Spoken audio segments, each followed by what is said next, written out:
تعال اقول لك على ارقام صفقه باريس سان جيرمان الجديده. لاعب نادي بنفيكا المهاجم البرتغالي غونزالو راموس او جونزالو راموس حسب انت عايز تنطقها، بديل كريستيانو في البرتغال، صاحب ال 22 سنة.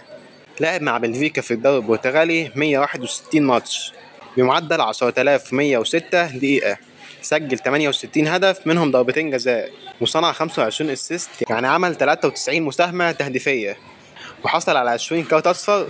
لو جينا نتكلم عن البطولات والانجازات الفرديه هتلاقي ان جونزالو راموس حصل على الدوري البرتغالي مره مع نادي بنفيكا، وحصل على هداف اوروبا 2018 2019 تحت 19 سنه برصيد 4 اهداف، وكمان هداف دوري ابطال الشباب 2019 2020 برصيد 8 اهداف. حصل على هداف تصفيات اوروبا 2021 2022 تحت 21 سنه برصيد 12 هدف.